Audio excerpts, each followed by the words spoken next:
Bonjour à tous, ravi de vous retrouver dans Smart Job, votre rendez-vous emploi RH. C'est tous les jours du lundi au vendredi. Débat, analyse, expertise et vos rubriques habituelles, bien entendu. Bien dans son job aujourd'hui, on parle d'un sujet qui concerne des millions de Français. Traiter la douleur chronique au travail. Comment faire? On va en parler avec Marine Cottier-Eslousse. Elle est cofondatrice de Lucine. Elle va nous expliquer son modèle, son concept.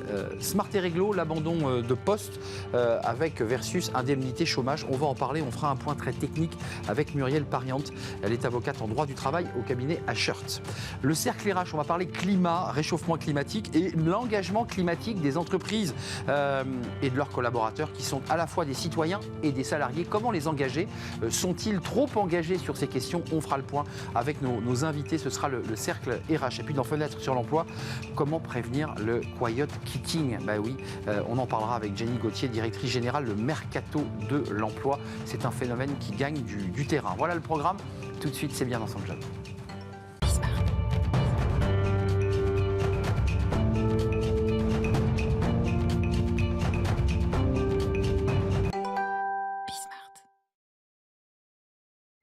Bien dans son job, on parle des douleurs chroniques aujourd'hui dans cette rubrique.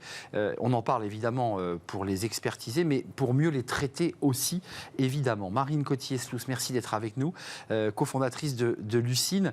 Vous allez nous expliquer cette entreprise, 35 collaborateurs en France et au Québec, avec du développement tech, avec vraiment un concept médical qui est totalement innovant. Mais d'abord, quelques mots sur votre histoire, parce que vous êtes intéressée à ce sujet, parce que vous-même êtes atteinte ou avez été atteinte de douleurs chroniques. Tout à fait, merci beaucoup. Effectivement, Lucine, c'est la rencontre entre ma vie personnelle et professionnelle. Personnelle parce que je suis patiente depuis des dizaines d'années. Je souffre de douleurs chroniques parce que je souffre d'un syndrome d'Ehlers-Danlos et d'une endométriose. Et malheureusement, il était tout à fait difficile de me trouver des traitements qui permettaient de réduire ma douleur sans effets secondaires tout à fait inacceptables dans ma vie. Et professionnel parce que, en tant que, dans un premier temps scientifique, j'ai essayé de trouver une solution. Et je peux enfin dire aujourd'hui que ça fonctionne, cette solution. Excusez-moi, le détail, c'est le dos, quels sont les syndromes? Parce que les Français souvent se plaignent des douleurs du dos, de difficulté de se tenir sur leur chaise, ces sujets qui sont des douleurs chroniques. Tout à fait. Alors aujourd'hui, on sait que 27% de la population mondiale est touchée par la douleur chronique, cette sensation douloureuse qui est au moins répétitive entre 3 à 6 mois minimum. Et on sait qu'effectivement, la lombalgie, les troubles musculo-squelettiques, la migraine sont des pathologies tout à fait récurrentes. Mais on sait également que ce qu'on va appeler les douleurs diffuses sont celles qui sont les plus impactantes, les plus complexes dans la prise en charge et probablement celles qui ont le plus d'impact économique aujourd'hui. Alors vous avez quelques chiffres clés, c'est important. Il y a 27% de la population mondiale qui souffre de douleurs chroniques. Donc on peut imaginer qu'en le transposant ici en France, je considère qu'il y a plusieurs millions de personnes. Tout à fait. La question et que vous vous êtes posée à travers votre structure et votre entreprise, qui marche très bien, c'est comment je fais pour lutter contre cette douleur chronique? On met des médicaments, on prend des antalgiques, parce que c'est la réalité aujourd'hui. On va voir un médecin qui vous donne des médicaments qui vous assomment. Ça marche plus ou moins, puis de nouveau la douleur revient. C'est ça le problème. Tout à fait. En fait, les antalgiques, c'est probablement l'une des plus grandes inventions médicales du XXe siècle. Et il est important de le souligner. Et ces antalgiques ont surtout été développés pour ce qu'on va appeler la douleur aiguë. Quand vous avez une douleur fulgurante, intense, mais très courte. Et on a simplement pris ces antalgiques pour une prise régulière sur 3 à 6 mois. Mais le corps n'a pas du tout été façonné. Vous en avez pris, vous, Oui, bien sûr. Moi, j'ai été sur morphine pendant très longtemps, tramadol pendant très longtemps, et avec une réduction de douleur assez insignifiante, de 5 à 10% seulement, et avec énormément d'effets secondaires qui faisaient que je me sentais beaucoup plus patiente alitée que patiente soulagée sur ces antalgiques-là. Mais c'est tout à fait normal, ce n'est pas leur première intention à la base. Et malgré tout, il n'y a pas d'autres traitements aujourd'hui qui sont proposés. C'est d'ailleurs pour ça que plus de 70% des patients n'ont pas de traitement approprié. Moins de 3% des patients au monde se disent véritablement soulagés. C'est l'enfer. C'est l'enfer, et plus de 28% des patients au niveau mondial considèrent que la douleur est tellement impactante dans leur vie qu'ils préféraient mourir aujourd'hui.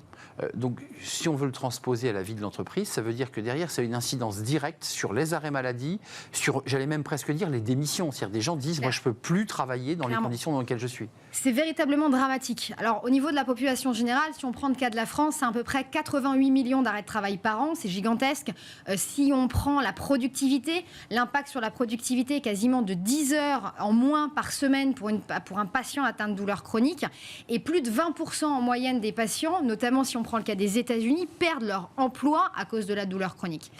Mais cette problématique est également genrée, parce qu'effectivement, les femmes sont beaucoup plus touchées par la douleur chronique que les hommes. Si on prend le cas de la France, c'est 64% de femmes touchées par la douleur chronique. C'est lié à quoi? C'est la charge mentale, c'est les tâches qu'elles effectuent, c'est les missions qu'on leur donne dans l'entreprise, ça vient de quoi? Alors, ça vient de plusieurs éléments. Le premier élément, déjà, c'est qu'il y a une stigmatisation très clairement existante aujourd'hui. Une douleur va être majoritairement sous-évaluée chez une femme que chez un homme, et donc traitée de manière tout à fait inefficace. Ça, c'est incroyable. C'est tout à fait incroyable, mais c'est toujours le cas aujourd'hui. Excusez-moi de faire un peu de psychologie. C'est qu'elle serre les dents, qu'elle se plaint moins, qu'elle assume, elle encaisse plus. C'est plutôt de l'autre côté. Il y a une stigmatisation, une projection sociale sur ce qu'est la douleur féminine et son expression qui va faire que, encore aujourd'hui, il y a une énorme sous-évaluation. En plus de ça, les antalgiques dont on parle tout à l'heure ont plutôt été développés sur la base d'une biologie masculine que d'une biologie féminine. Ce qui veut dire qu'il faut prendre plus d'antidouleurs quand on est une femme pour avoir le même effet. Incroyable. Et qu'il y a plus d'accoutumance et plus d'addiction. Une fois qu'on a fait ce diagnostic, que vous avez traité et analysé, je dirais, cette masse de personnes en souffrance dans le monde, en France et au Québec, je l'imagine, vous vous êtes dit qu'il faut inventer aussi quelque chose qui fasse qu'on évite les produits chimiques, qu'on arrête les antalgiques qui n'ont pas fait un grand effet. Et là, on va le voir à l'image, vous vous êtes lancé, alors, et ça existe, c'est pas conceptuel, on voit ce casque de réalité virtuelle, c'est pas du métaverse, il n'y a pas d'avatar. Par contre, qu'est-ce qui se passe dans le casque de la personne ? Alors, nous avons créé ce qu'on appelle une formule technologique ou une formule technique brevetée dans laquelle on va retrouver des séquences immersives, des fréquences sonores, visuelles, des thérapies cognitivo-comportementales. Dans un univers un peu paradisiaque. Tout à fait. Dans un univers paradisiaque, ont été co-construits avec des patientes souffrant de douleurs pelvipérinéales chroniques liées à l'endométriose ou aux douleurs des menstruations. Et cette formule va avoir la capacité d'agir pleinement sur votre cerveau comme un antalgique et de pouvoir effectivement réduire votre douleur entre 30 à 50% en fonction des patients sur une durée de 4 heures et dès les 15 premières minutes. Donc ça veut dire quoi? Ça veut dire qu'aujourd'hui on a le même niveau d'efficacité qu'un antalgique adapté à la douleur chronique, sauf que nous tenons dans le temps, premièrement, et surtout, nous n'avons aucun effet secondaire ni accoutumance. Donc, ça veut dire que c'est breveté, ça veut dire que très concrètement, vous allez proposer cet outil, parce que c'est un outil, à toutes les patientes, parce que là, en l'occurrence, on a un focus sur les patientes, et de mettre ce casque et que les hôpitaux vont, j'imagine, commencer déjà à le proposer. Ça va se passer comme ça. Tout à fait. On doit lancer la commercialisation au 1er janvier 2023 dans les structures hospitalières avec le casque de réalité virtuelle que nous venons de voir. Cette première formule est plutôt destinée aux douleurs, ce que je vais appeler modérées à extrêmes, dans lequel effectivement ces patientes sont en fin de parcours de santé avec aucune solution thérapeutique à leur disposition, et c'est chez elles dont on a la plus grande efficacité, tout à fait. Et dans l'année 2023, nous sortirons la formule un petit peu plus adoucie, qui sera cette fois-ci sur un téléphone portable à destination du grand public pour les douleurs menstruelles. Exactement. On met le casque, un casque sonore. On écoute, il y aura quelques éléments qui se passeront sur cette application et qui permettront d'agir sur les douleurs, cette fois-ci faibles à modérées. Avant de nous quitter, c'est quand même un sujet tabou finalement que vous levez à travers finalement la passion que vous incarnez, mais c'est un sujet éminemment tabou, ce sujet-là. Le sujet de la douleur est tabou, le sujet de la douleur féminine encore plus. Moi, j'aime beaucoup préciser qu'aujourd'hui, la plupart des femmes n'osent pas en parler, la plupart des hommes n'osent pas en parler. Donc on garde ça pour soi au bureau. On garde ça pour soi, on perd en performance, on rentre souvent en dépression liée à ça. On a une discrimination qui s'opère et une véritable difficulté à corréler son phénomène de douleur chronique au phénomène de performance et de structuration de sa vie professionnelle. Et ça a un impact aussi en termes de précarité économique. Si on prend le cas des femmes atteintes d'endométriose, 57% d'entre elles aujourd'hui vivent avec moins du SMIC. 12% perdent leur emploi à cause de ces douleurs à répétition. Et 33%, handicap, tout à fait. Bien sûr. Et 33% ont une réduction du temps de travail extrêmement significative. Et vous, votre vie, votre santé ? Moi, ça va bien. Vous avez l'air totalement épanouie. Moi, ça va bien. Écoutez, ce que je peux vous dire, ça ne vaut pas étude clinique, bien évidemment, mais mon cas tout à fait personnel aujourd'hui, c'est que déjà, je suis extrêmement heureuse de pouvoir faire en sorte que plusieurs millions de patients dans le monde arrêtent de souffrir. C'est extraordinaire. La deuxième chose, c'est qu'à titre très personnel, je pense que ça doit faire plus de 3 ans que je n'ai ni pris d'opioïdes, ni pris de morphine aujourd'hui. Écoutez, voilà, vous vous êtes désintoxiqué parce que ce sont des produits extrêmement dangereux par ailleurs. Merci Marine Coty-Eslouz d'être venue nous présenter ce dispositif et puis cet engagement pour soigner des milliers, des centaines de milliers, pour ne pas dire des millions d'hommes, mais aussi de femmes. Cofondatrice de Lucine et ce casque de réalité virtuelle avec ces fréquences, on est bien d'accord, ce sont des fréquences qui viennent percuter notre cerveau. Et si vous me le permettez, Allez-y. je vais juste rajouter un dernier point. Nous mettrons en place en 2023 une petite formation en ligne qui sera faite par nos collaborateurs pour tous les managers et les DRH qui souhaitent savoir comment est-ce qu'on peut accompagner au mieux des patients souffrant de douleurs chroniques dans leur structure. Le CARE, prendre en charge ses collaborateurs. Exactement. Message passé au DRH. Merci Marine de nous avoir rendu visite. On va faire du droit, rien que du droit. On va parler de la démission tout de suite avec notre invitée, une avocate évidemment.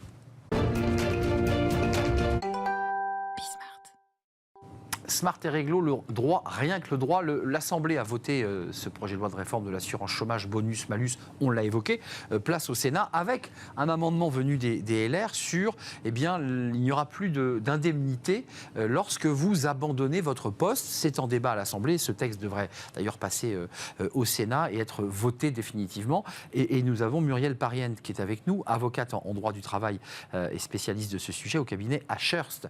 Merci d'être là. Commençons par le début. C'est vrai qu'on est au cœur de l'actualité aujourd'hui, parce que le Sénat examine ce texte. Donc cet amendement va valider, puisque le Sénat est à majorité LR. Concrètement, d'abord, basiquement et naïvement, moi qui ne suis pas un praticien, je pensais que quand on abandonnait son poste, on envoyait un courrier éventuellement, mais l'employeur, et en tout cas les pouvoirs publics, n'indemnisaient pas. On était indemnisé. Oui, du chômage.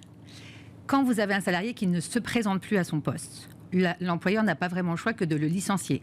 Il ne paye pas d'indemnité. C'est peut-être ça la confusion. Pas d'indemnité de licenciement et de préavis. En revanche, il touche le chômage, les indemnités chômage. Il fait valoir ses droits. Il fait valoir ses droits au chômage, il y a droit, c'est une faute grave, mais une faute grave n'est pas privative d'indemnité chômage, ni une faute lourde d'ailleurs. Et c'est vrai que vos téléspectateurs peut-être ne le savent pas, mais l'abandon de poste, jusqu'à aujourd'hui, permet le bénéfice des assurances chômage. Donc ça veut dire qu'effectivement, il n'y a pas les droits attenants que l'entreprise va payer, qui viennent se greffer, tous les droits attenants. Les indemnités disparaissent. Par contre, il va à Pôle emploi. Exact. Qu'est-ce qu'il dit? Qu'est-ce qu'il justifie? Il communique sa lettre de licenciement. Il a indiqué faute grave, abandon de poste. Il n'a rien d'autre à dire. Il justifie qu'il a été licencié. C'est un licenciement et donc vous touchez les indemnités chômage. Alors, autre élément que vous évoquez, c'est intéressant de parler avec des avocats, parce que de loin, on imagine que lorsqu'un collaborateur, indépendamment du fait qu'il ait abandonné son poste, a été licencié, lui, pour faute grave. Oui. On se dit, évidemment, faute grave, on a commis un vol, des choses très graves. Là aussi, on passe à la caisse. Faute lourde également, qui est l'intention de nuire, on passe à la caisse. Le chômage paye quand vous êtes licencié, vous avez droit au chômage, peu importe le motif de licenciement. En revanche, quand vous démissionnez, sauf dans des cas vraiment exceptionnels, c'est une démission, vous souhaitez quitter votre emploi, vous n'avez pas touché le chômage. Le chômage est fait pour les gens qui sont privés d'emploi par leur employeur. Alors attention, c'est très intéressant. Ce que vous nous dites, c'est lorsqu'on a bien sa lettre de licenciement, puisque l'employeur doit se séparer de son collaborateur d'un point de vue juridique. Exactement. Là, on va à Pôle emploi et on fait valoir ses droits. Oui. Mais un collaborateur qui va voir son DRH et qui dit de son plein gré, je souhaite démissionner, lui, ne peut pas faire valoir? Non, Arnaud. Mais il y a très très peu de démissions en France, il faut le dire. Oui, qu'est-ce qui se passe en pratique? Le collaborateur qui veut partir va voir son employeur et lui dit je veux partir. Soit l'employeur est d'accord et on fait une rupture conventionnelle, évidemment. Et voilà, il s'en va, la rupture, pas le chômage. Soit l'employeur n'est pas d'accord et la personne doit soit démissionner, soit ce qu'elle fait le plus souvent, et c'est pour ça qu'on a eu cet amendement, c'est qu'elle dit dans ces conditions, ils veulent pas me licencier, très bien, je vais pousser au licenciement, je me mets en abandon de poste, je ne viens plus travailler. Et là, l'employeur n'a pas trop le choix, il peut pas garder un salarié dans son effectif et donc va le licencier. Et donc il touche le chômage. Ça devient clair. Il y avait donc un vide juridique, puisqu'effectivement le collaborateur, le salarié, comprenait la méthode et disait abandon de poste, donc de fait, il est obligé de me faire ma lettre. Exactement.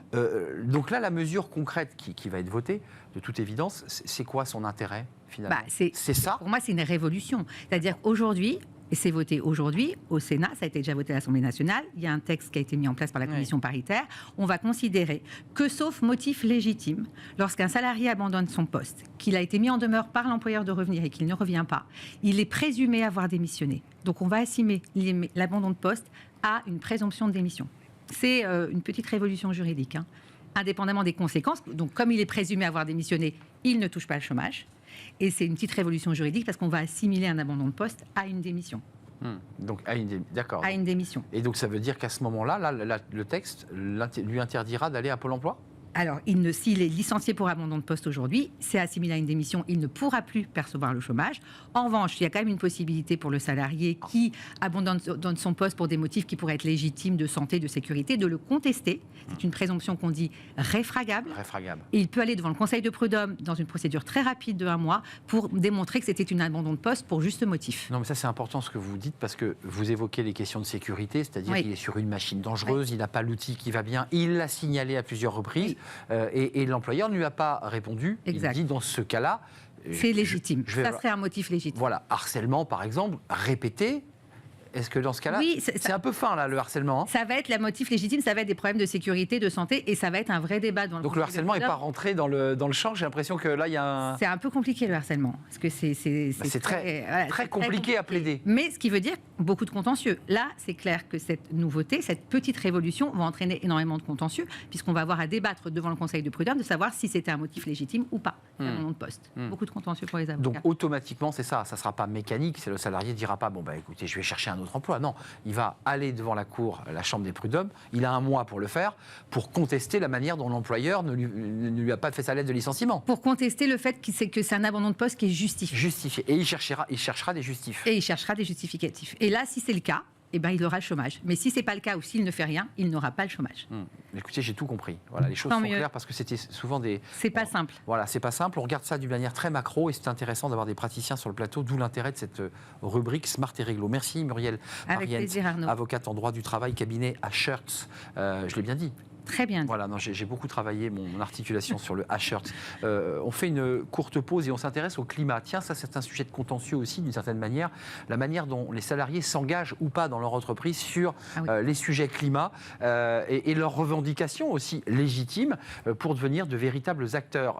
On va faire le point dans quelques instants, notamment avec un nouveau syndicat, le Printemps de l'écologie qui vient de naître dans les entreprises justement pour peut-être transformer les mentalités de l'intérieur. On en parle, c'est le cercle RH et c'est juste après la pause.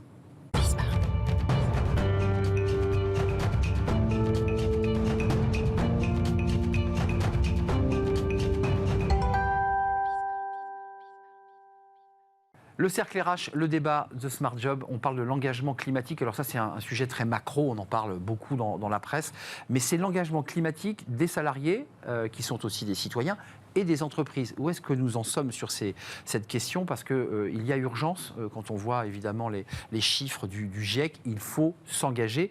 Mais comment faire ? On en parle avec mes invités. Claire Cochetier, merci d'avoir répondu à notre invitation. Directrice de la marque du développement d'Elitis, alors qui n'est pas une marque très connue, mais promoteur immobilier, constructeur, comment vous définissez ? Exactement, concepteur, financeur, investisseur, développeur, en tout cas challenger, ça c'est sûr. Sur les questions écologiques, avec des choses très importantes que vous développez. Exactement, un groupe immobilier français qui existe quand même depuis une vingtaine d'années maintenant. Merci d'avoir répondu à notre invitation. Anne Lecor, ravie de vous accueillir. Vous êtes cofondatrice du syndicat Printemps écologique. Vous avez une vie professionnelle avant d'être une permanente, celle qui organise ce syndicat. 300 adhérents au moment où nous nous parlons, avec déjà des élus d'ailleurs qui siègent, comme on dit, au CSE et qui donc agissent. Vous nous parlerez de ce syndicat créé en 2020. Exactement. Et qui a, comme je ne sais pas, baseline, je ne sais pas si je vous la vole, de peut-être faire la révolution à l'intérieur. Oui. C'est ça l'idée ? Révolution écologique et sociale des organisations et de l'intérieur. De l'intérieur. Merci en tout cas d'être avec nous. Antoine Poincaré, ravi de vous accueillir et de revenir sur le plateau. Vous êtes venu il y a une petite année aussi, directeur de Climate School chez AXA. Et vous faites beaucoup de formations, beaucoup de pédagogie autour des questions du digital aussi, la manière dont le digital peut peut-être nous accompagner. Je dis une bêtise ? Non, alors on en parle un peu. On le fait sur un canal qui est digital. Nous, notre idée, c'est comment on aide les autres grandes boîtes, on fait ça au sein d'AXA à destination des autres grandes boîtes, à former l'ensemble de leurs collaborateurs.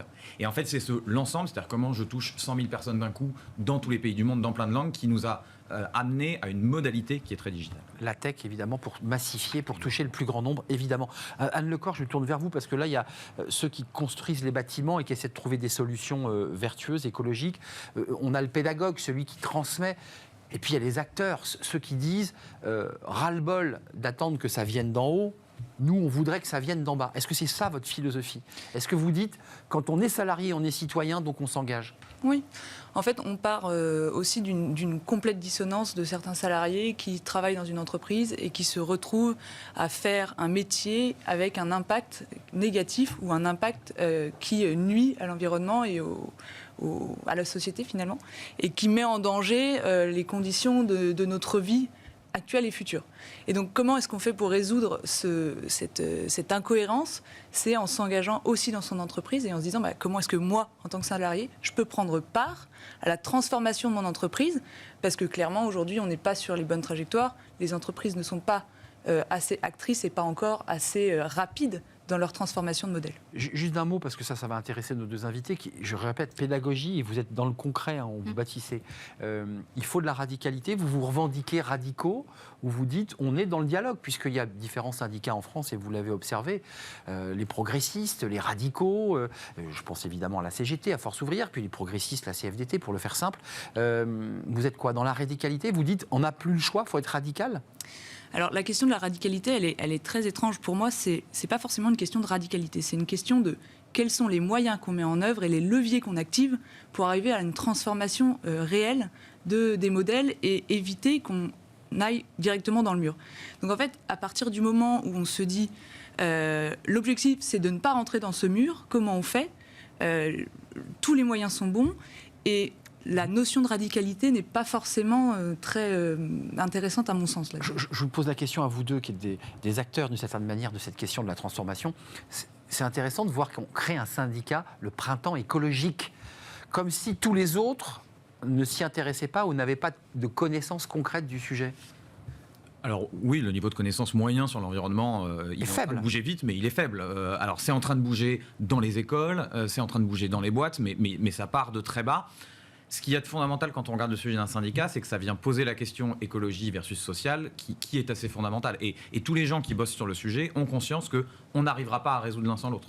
Et donc c'est pour ça que c'est intéressant de faire ça avec un angle qui est la représentativité des salariés. L'expression un peu qu'on aime bien, nous, sur ce sujet, c'est on est tous dans le même bateau, mais pas dans la même cabine. C'est-à-dire qu'aujourd'hui, les gens qui sont les plus faibles socialement, les gens qui ont le moins de revenus, sont aussi ceux qui vont être le plus exposés aux conséquences du changement climatique. Il suffit de prendre les agriculteurs. Enfin, voilà, donc, on l'a vu très récemment avec l'augmentation du carburant. Pour ceux qui avaient des voitures souvent en mauvais état, ils devaient mettre de l'essence, ça coûtait beaucoup plus cher. Enfin, exactement. Donc si on ne vient pas poser la question de l'écologie dans ces instances de décision de représentativité qui se posent la question du social historiquement, on n'y arrivera pas. Donc c'est pour ça que je pense que le boulot que fait Anne est fondamental. Juste votre réaction, parce que vous êtes une entreprise, qu'est-ce que vous en pensez? C'est utile que vos salariés aussi soient aussi des acteurs de la transformation concrète? Écoutez, alors nous, Elitis, rapidement, c'est un groupe immobilier qui construit des bâtiments énergie positive. On est leader de la performance énergétique et les pionniers, puisqu'on a été les premiers dans le monde à imaginer des bâtiments énergie positive. Corée du Sud, j'ai dit une bêtise, il y a eu la Corée du Sud. C'est quoi les pays où vous êtes très implantés? C'est surtout en France. En France, mais il y a eu des pays à l'étranger. On a un bureau, en fait, on a une filiale effectivement au Vietnam. C'est ça, Vietnam. Mais on a nos 2 démonstrateurs à Dijon et Strasbourg. Et donc, effectivement, aujourd'hui, on est les seuls en Europe à pouvoir mener des projets à énergie positive et à facture zéro pour les habitants. Pourquoi effectivement votre initiative elle est très intéressante et elle vient compléter la nôtre, c'est que c'est des initiatives, si vous voulez, qui sont structurées comme des stratégies RSE, c'est-à-dire que c'est finalement le collaborateur qui devient un citoyen engagé. Nous, on est dans la démarche inverse qui est complémentaire, c'est-à-dire que on porte la vision, c'est-à-dire que la durabilité, l'aménagement durable, la protection de l'environnement, c'est notre ADN. Donc, c'est finalement les citoyens engagés qui deviennent nos collaborateurs. Et je pense que les deux... C'est-à-dire que vous attirez un public qui, excusez-moi, aurait pu démissionner d'entreprises qui n'auraient pas le printemps écologique dans leur entreprise et qui se disent, moi, je supporte plus de faire ce boulot, je veux aller dans des boîtes qui me donnent du sens. Complètement. Là, pour préparer l'émission, puisque j'ai fait la bonne élève quand même... Mais vous avez raison. J'ai pu voir que 76% des collaborateurs déclarent vouloir agir contre le réchauffement climatique dans leur vie pro. Ça veut dire qu'aujourd'hui, c'est un vrai driver, en fait, pour eux, dans le choix qu'ils font de rallier une entreprise. Mais on peut rentrer dans du concret, le corps, parce qu'on va rentrer dans le concret avec Antoine très concrètement. Quels sont les sujets sur lesquels...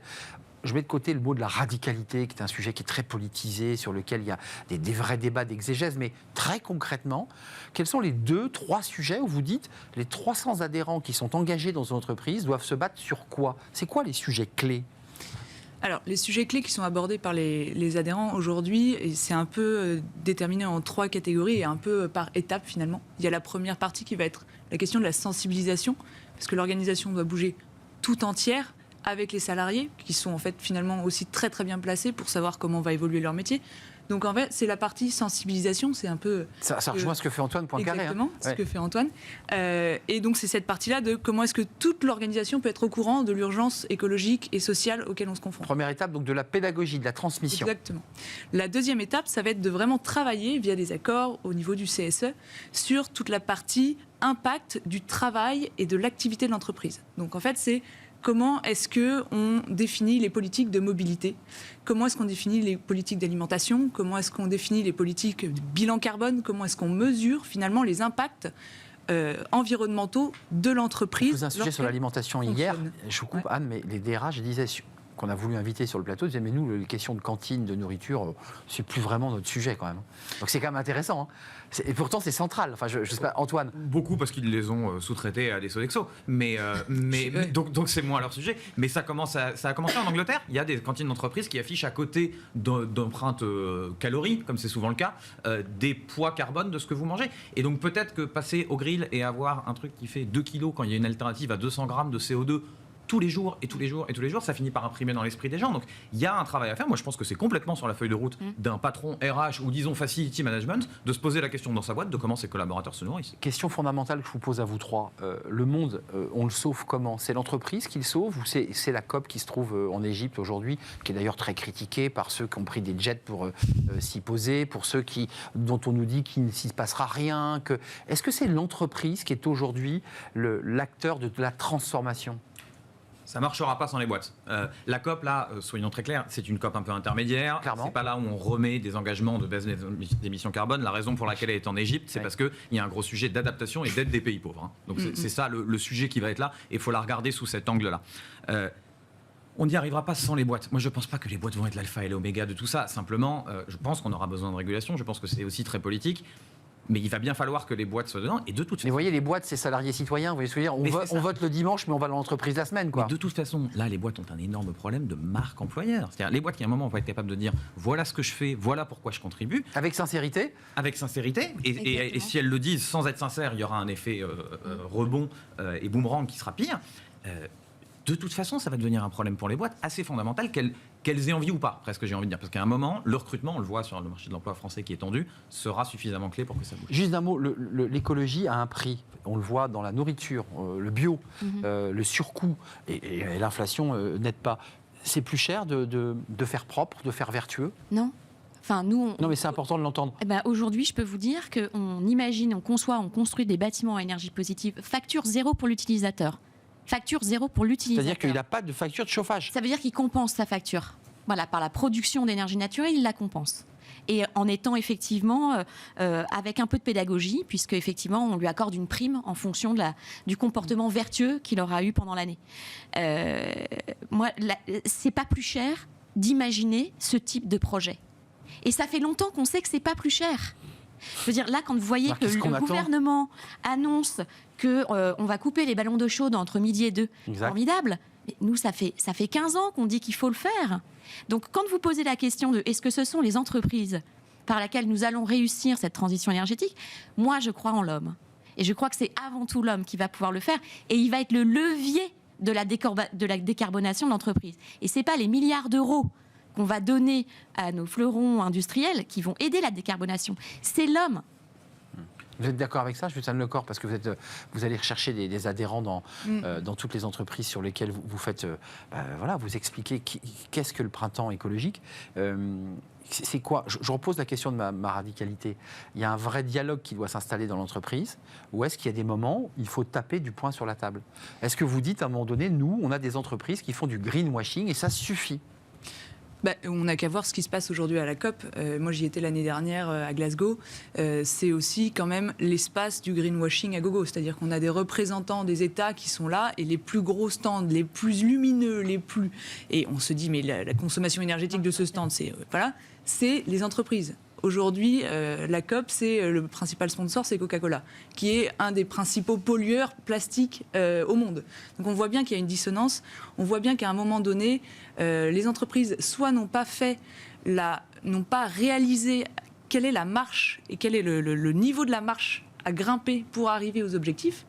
Mais dans tous les cas, il faut à des moments donnés donner de la voix, expliquer, faire des propositions, parce qu'il y a aussi, je pense, dans beaucoup d'entreprises, soit une non-réalisation des enjeux, ou alors une non-connaissance ou un manque d'idées aussi et de récits de ce que peut être l'entreprise et dans ce qu'elle peut proposer. Parce que quand on lui demande beaucoup à l'entreprise, hein. C'est vrai que là, Voilà. non, mais on lui demande beaucoup. On lui demande beaucoup. Non, mais c'est vrai, il faut le dire, elle a beaucoup de choses à faire. Oui, mais en même temps, la troisième partie dont je voulais parler tout à l'heure, c'est de dire, en fait, on fait de la sensibilisation, on fait de la réduction d'impact, et derrière, on change les modèles. C'est-à-dire qu'on va voir qu'est-ce qu'on va faire différemment. Peut-être qu'on ne va pas du tout produire la même chose demain que ce qu'on produit aujourd'hui, parce que ça ne marche pas. Et vous pensez que le salarié, qui est un des représentants de votre syndicat, a le pouvoir et a la possibilité de transformer? Parce qu'en fait, c'est une remise en question même du modèle capitaliste tel que vous le décrivez.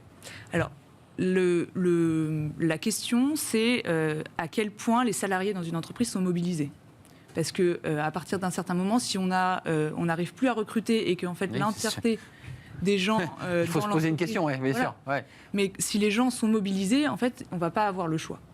Et ensuite, la représentation syndicale est faite de sorte que les salariés qui sont représentants ont une voix, peuvent amener de l'expertise sur les sujets stratégiques aussi qui sont proposés par l'entreprise. Un mot sur la démocratie, puis un mot aussi sur le business, parce qu'il y a quand même un enjeu aujourd'hui d'engagement des collectivités. Quand on bâtit, il faut du foncier, il faut des collectivités qui s'engagent, parce que vous êtes liés évidemment à ces enjeux. Mais sur la démocratie, il faut aller un peu plus loin dans notre démocratie très 20e siècle, puisqu'on parle d'inclure les citoyens dans des débats participatifs. Est-ce qu'il faut aussi inclure les salariés dans autre chose qui soit autre chose que le CSE, qui est une sorte de forum, d'agora, où chacun puisse apporter sa contribution? Grande question sur la démocratie à l'intérieur des boîtes. Moi, il m'arrive de rencontrer assez souvent des syndicats, plutôt des syndicats traditionnels, à qui je dis, mais on voit émerger ces groupes de collaborateurs engagés dans les boîtes, exactement, qui se réunissent. Il y a les collectifs, qui est donc la somme de ces collectifs. La réaction naturelle de syndicalistes à ça, c'est, mais qui représente ces gens? Exact, c'est leur réponse. Et je ne sais pas quelle est la bonne réponse. Il y a un historique de démocratie interne dans les boîtes qui a amené un certain nombre de syndicats, et effectivement, on peut porter sur ces sujets-là. Est-ce que du coup, ces gens-là servent d'aiguillon interne en s'auto-régulant un peu, en disant ça va être nous le contre-pouvoir écologique de la boîte, et ça va être nous ou le patron, la patronne RSE, devant qui le patron va devoir se justifier? Je trouve que ça ouvre des vraies questions. Et ils perdent d'ailleurs en prérogatives ces syndicats traditionnels, parce qu'ils sont, entre guillemets, doublés par des mouvements très spontanés de citoyens qui d'ailleurs les contestent, ces syndicats.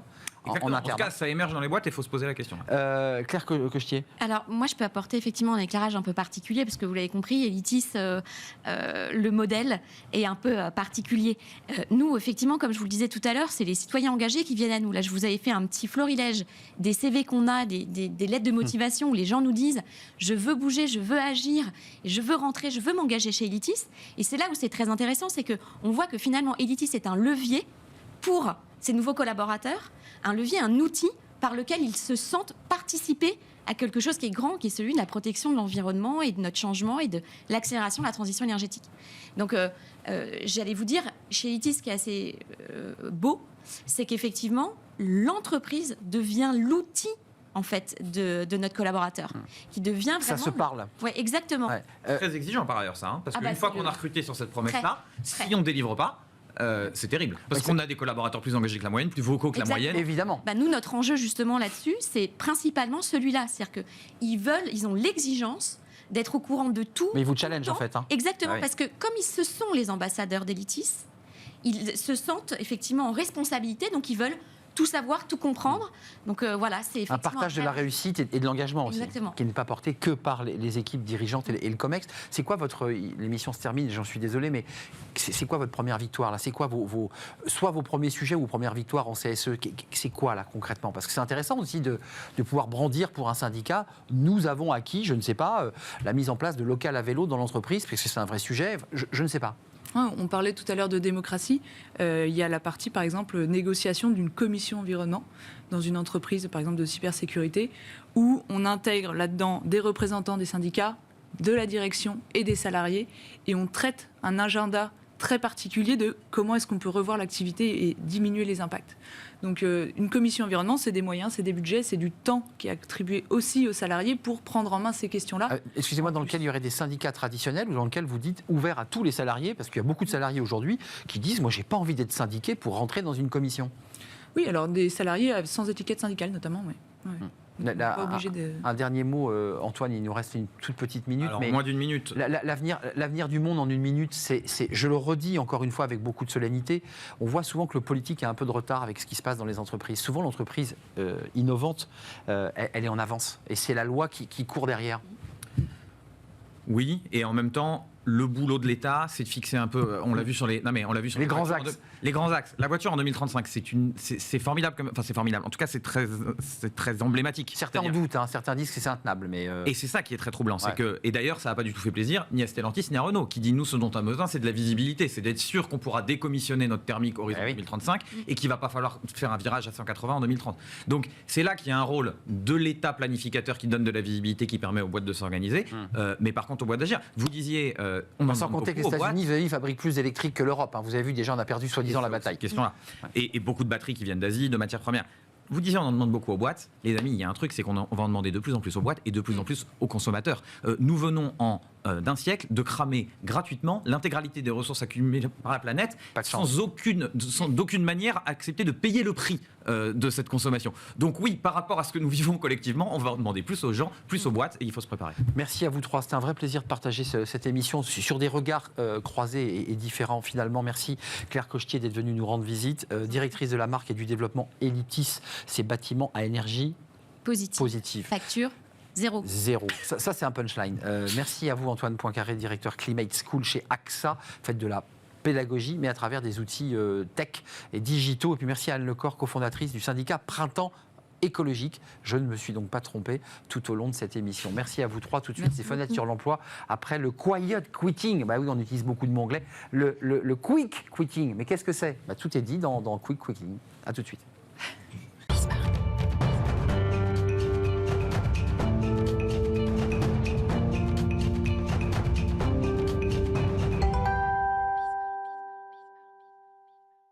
Fenêtre sur l'emploi, alors un nouveau mot, peut-être un nouveau concept, parce qu'on a quiet quitting, alors ça on l'a beaucoup utilisé, on s'ennuie, on fait le strict minimum, on ne fait pas beaucoup plus. On va parler du quick quitting et on en parle avec Jenny Gauthier. Bonjour Jenny, directrice générale le Mercato de l'emploi. Votre modèle est intéressant, c'est une agence de recrutement, en fait du recrutement, mais sur un modèle particulier parce que 22 collaborateurs, mais 200 indépendants qui maille un territoire, pas qu'au niveau de Cognac, parce que votre siège est à Cognac, partout en France. Partout en France, dans les territoires, dans les zones rurales, périurbaines, urbaines, pour pouvoir répondre aux enjeux de recrutement de toutes les entreprises qui en ont besoin aujourd'hui. Donc vous avez des petits prestataires filiales en fait, du Mercato qui sont partout et qui sont là au plus près évidemment du marché de l'emploi. Vous avez choisi ce thème aujourd'hui parce que vous êtes une experte du sujet, au-delà du frisbee, parce que je crois que vous êtes championne de France de l'ultimate frisbee qui est au JO d'ailleurs. Ben non, malheureusement. On est au World Game et on ne sera pas au JO en 2024. Vous êtes toujours compétitrice d'ultimate ? Ah non, je suis trop vieille maintenant. C'est fini. C'est très physique l'ultimate. C'est très physique. En tout cas, vous avez été championne de France. Concrètement, c'est quoi le quick quitting comparé au quiet quitting ? Exactement. Alors le quick quitting, donc c'est évidemment un terme qui vient des États-Unis. C'est toujours intéressant de voir ce qui se passe aux États-Unis. C'est pas encore arrivé en France. Le quick quitting, c'est quand c'est un départ volontaire d'un collaborateur et rapide de l'entreprise à moins d'1 an. Voilà, parce qu'il est insatisfait, parce qu'il se retrouve pas dans la culture d'entreprise et il décide de partir et donc de ne pas faire le quiet quitting qu'on a eu par le passé où il va rester. Mais ça veut dire, Jenny, qu'en fait on profite, il y a un effet marché de l'emploi très dynamique. Il se dit, quand il fait froid dehors, je préfère rester au chaud et faire le quiet, mais quand le marché est très dynamique, on fait le quick. C'est exactement ça. C'est ça. Effectivement. Il y a plusieurs facteurs qui encouragent ce phénomène-là. Pour vous donner juste un ordre d'idée en termes de chiffres, aux États-Unis, sur l'année 2022, ce taux d'ancienneté courte aux US, il a bondi de 9,2% en un an. Donc on a 9,2% de collaborateurs qui sont partis dans l'année. Donc on n'a pas d'analyse encore en France, mais ce qui est intéressant de regarder, c'est pourquoi. C'est effectivement, la première chose, c'est la mutation du marché de l'emploi avec des candidats qui sont beaucoup plus mobiles, qui veulent redéfinir leurs priorités, sécurité, qui veulent avoir plus de sens au travail, plus de flexibilité, et donc qui ne vont plus accepter ce qu'ils pouvaient accepter par le passé de rester dans une entreprise. Et ils le font évidemment parce qu'on a un marché de l'emploi qui est extrêmement dynamique, des métiers en tension. Et ça leur donne ce courage de partir. On parlait des démissionnaires tout à l'heure. Vont-ils ou pas il y a une loi qui va empêcher de toucher le chômage pour les démissionnaires. Ça, c'est un vrai sujet. Mais vous qui observez le marché du travail à travers votre réseau au mercato de l'emploi, est-ce qu'il y a une dérégulation profonde, mais pour ne pas dire une révolution du marché du travail? C'est-à-dire que comment une entreprise peut grandir et croître, et vous êtes chef d'entreprise, avec des salariés dont vous n'êtes absolument pas sûr qu'ils restent 3 mois. C'est ingérable. En tout cas, c'est une profonde mutation qu'un chef d'entreprise aujourd'hui doit avoir, alors qu'il ne l'avait pas avant. Ouais, c'est un paramètre qu'il a sur son bureau, quoi. Exactement, qu'il doit avoir, mais je trouve qu'il est aussi intéressant à prendre en compte. C'est de dire comment je vais faire pour valoriser mes savoir-faire, pour valoriser ma culture d'entreprise, pour donner du sens aux gens, pour aller comprendre ce qui va les motiver, leur donner de la vision. Donc, pour un chef d'entreprise, c'est effectivement lui demande beaucoup plus d'action dans ce sens-là qu'avant, mais c'est extrêmement passionnant aussi de le faire. Et on peut avoir de la rétention et de la fidélisation de collaborateurs, mais parce qu'on va vraiment avoir un impact et agir dessus. Mais ça transforme évidemment les chaînes d'entreprise. Vous nous dites, Jenny, ça vient des États-Unis, on a quelques chiffres, un peu moins de 10%, vous l'évoquiez il y a un instant, mais en France, on n'a pas de chiffres. Ça concerne quel type de métier? Parce qu'on peut imaginer évidemment que dans l'hôtellerie-restauration, que dans ces métiers comme ça, sous tension, souvent difficiles, on fait un essai, on voit que le patron n'est pas sympa, et au bout de 15 jours, on s'en va. Est-ce que c'est plutôt dans ce type de métier où ça touche tout le monde? Alors quand on regarde ce qui se passe aux États-Unis, on s'aperçoit qu'évidemment sur les métiers en tension que vous avez cités, sur la restauration, dans l'hôpital aussi. Des métiers difficiles. Les métiers difficiles, ouais. Les métiers qui sont en tension, où on sait que si on part, on va retrouver rapidement un emploi, sont fortement concernés. Mais ce qu'on voit aux États-Unis, c'est que ça concerne quand même l'ensemble des secteurs d'activité, des secteurs d'activité qui n'étaient pas forcément touchés par ça avant, par des départs rapides, que ce soit dans la finance, dans l'IT, dans le commerce. Bien sûr. Voilà. Mais est-ce que vous, pour terminer notre émission, c'est intéressant parce que quelque part, le modèle que vous proposez, qui est totalement innovant, de travailler avec des prestataires, des gens qui sont auto-entrepreneurs ou qui ont créé leur entreprise et qui vont se connecter à votre réseau, est-ce que c'est pas un peu ça le prochain marché du travail? Tous prestataires, tous indépendants. Est-ce qu'on ne va pas vers cela au nom de la liberté, de la flexibilité et de l'envie de ne pas finalement être dans un rapport de subordination? Oui, moi j'y crois En énormément. tout cas, vous y croyez, vous, à ça? Et on l'applique même en interne au niveau de notre siège du Mercato de l'Emploi. On a 22 collaborateurs. À Cognac, je le rappelle. Cognac, une forte croissance. On internalise des collaborateurs, mais on travaille aujourd'hui avec énormément de partenaires extérieurs sur des métiers qui étaient pour avant internalisés. On va faire le choix de l'externaliser. Et je crois effectivement qu'aujourd'hui, et c'est le métier de mes recruteurs, quand ils vont rencontrer des entreprises, de leur dire, vous avez aujourd'hui un panel de possibilités pour renforcer vos équipes et développer votre croissance, soit en interne, soit en externe. Ouais, puis, et je crois profondément à ça, je partage cet avis-là. Pour le dire un peu abruptement, c'est leur propre patron et ils s'engagent peut-être encore un peu plus que lorsqu'on est salarié. Exactement. Merci Jenny Gauthier de nous avoir éclairé sur ce sujet qui est un sujet au-delà de la sociologie, qui a un impact direct sur la manière dont un chef d'entreprise doit être sincère, doit s'engager pour ses collaborateurs. Merci d'être venu nous rendre visite. Vous allez repartir, j'imagine, à Cognac, d'évidence. Directrice générale, le Mercato de l'Emploi, qui est une entreprise de recrutement, une agence de recrutement. C'est comme ça que vous vous définissez? Agence? Un cabinet de recrutement organisé sous forme de recruteurs. Merci de nous avoir rendu visite. C'est la fin de notre émission. J'ai été très heureux de partager ce moment avec vous, évidemment, comme chaque jour. Merci à toute l'équipe. Merci à Raphaël à la réalisation. Merci à Alexis pour le son. Merci à Nicolas Juchat, évidemment. Et merci à Lily pour l'accueil invité. Merci à vous. Merci pour votre fidélité et tous vos messages. À très très bientôt. Bye bye.